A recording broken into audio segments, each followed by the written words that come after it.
안녕하세요. 여러분, 백영기 목사입니다. 오늘 여러분들과 함께 마가복음 1장 29에서부터 34절 살펴보도록 하겠습니다. 자, 어저께는 예수 그리스도께서 안식일, 그러니까 안식일입니다.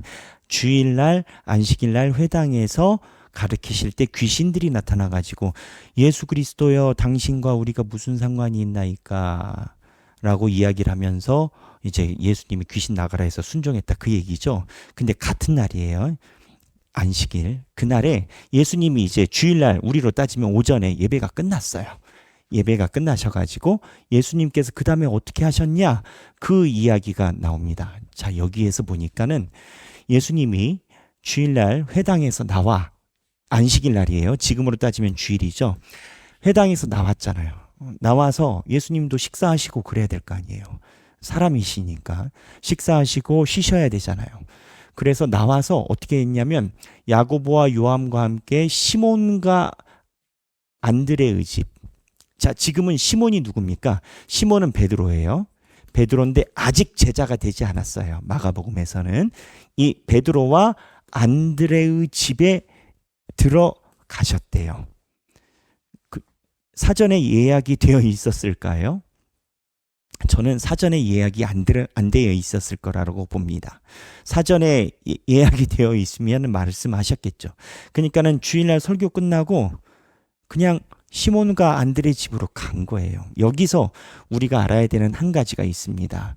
첫 번째는 뭐냐면 예수님의 모든 행적이 언제나 주님을 위한 자리를 시몬과 안드레가 가지고 있었던 건 거예요.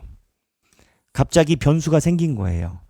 그런데 언제나 주님을 위한 자리가 준비되어 있어요. 그러니까 오전 예배 끝났으니까 교회랑 나랑 떨어진 게 아니고 워라벨이기 때문에 예배 시간이고 그 다음에 나는 내 시간이고 이렇게 접근하는 게 아니고 예수님이 오시는 것을 위한 자리를 언제나 준비를 하고 있었으니까 교회가 내 삶이고 내 삶이 교회였다라고 보는 거예요.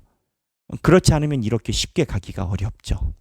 가끔 제가 받는 질문 중에 이런 질문이 있습니다. 목사님, 가정이 중요하지요? 그렇죠. 그러면은 교회에 가서 너무 과한 행동을 해가지고 가정에서 만날 시간이 없으면 안 되는 거 아닌가요? 라고 얘기를 하죠. 가정이냐 교회냐? 왜 가정에 충실하지 않냐라고 이야기를 해요. 대부분 이 질문은 어디에서 나오냐면 부모, 그러니까는 부부, 남편과 아내가 동일하게 교회를 섬기지 않을 때 둘 중에 한쪽이 교회에 없기 때문에 본인이 불만으로 이제 이야기를 하는 경우들이 많이 있곤 해요. 와이프가 신앙이 좋고 남편은 신앙이 없고 또는 남편이 신앙이 좋고 와이프가 신앙이 없고 그러니까는 어디 놀러 가거나 장 보러 가야 되는데 교회에 있고 그러니까는 이제 교회에다가 와서 물어보는 게 가정이 중요한 거 아니겠습니까? 가정이 소중한 거죠. 근데 왜 안 오겠습니까? 이제 그런 얘기죠. 그러면 제가 뭐라고 답하냐? 처음엔 얘기를 안 해요. 나중에 좀 들을만 하실 때 되면은 가정이 중요하죠. 근데 교회가 내 가정인 겁니다. 교회가 내 가정이고 내 가정이 교회가 되는 것이 결국 신앙인입니다. 한국교회 역사를 보면 선교사들이 처음에 왔을 때 예배 드리는 성전이 없잖아요. 그래서 예수를 믿게 된 부유한 그 지역의 유지들이 자기 집을 내놔요. 그리고 자기 집에서 예배를 드리게 해요. 날마다. 여러분, 이게 쉬운 일입니까? 우리 전교인이 만약에 여러분들 집에 가가지고 매주 집에서 예배 드린다. 아, 여러분 도망갈걸요? 그런데 여기에서 보여주는 한국교회 역사나 기독교의 역사에 보면 하나님의 교회를 섬긴 사람들은 가정이 교회고 교회가 가정이에요. 결국은 그렇게 가요. 예수님의 12 제자들이 하나님 나라를 위해서 살았어요. 그들은 교회 신앙생활 한다라고 생각하지 않았어요. 교회가 내 일생이고 내 일생이 교회인 거예요. 예수님이 그렇게 살았어요. 예수님의 제자들이 그렇게 사셨어요. 그렇기 때문에 언제나 주님을 위한 자리가 있는가 여부가 성경에서는 그냥 묻지도 않고 깔려 있습니다. 이 얘기가 왜 나왔냐? 예수님이 안식일에 설교 끝나시고 나서 그냥 가신 거예요. 가셔서 오후에 아침 예배 끝나고 시몬과 안드레 집에 들어갔대요. 근데 들어갔는데 참 놀라운 사실이 있어요. 놀라운 사실이 뭐냐? 그 집에 갔더니 장모가 누워 있어. 장모래. 친어머니가 아니고 누구의 장모? 시몬, 베드로의 장모예요. 그러니까 이 베드로는 지금 말로 보면 정신 하나도 없는 사람인 거예요. 장모님이 누워 있는데 예수님 데리고 간 거야. 장모님이 누워 있는데 예수님 말씀에 은혜 받아가지고 예수님 모시고 간 거야. 집에 가서 식사하시자고.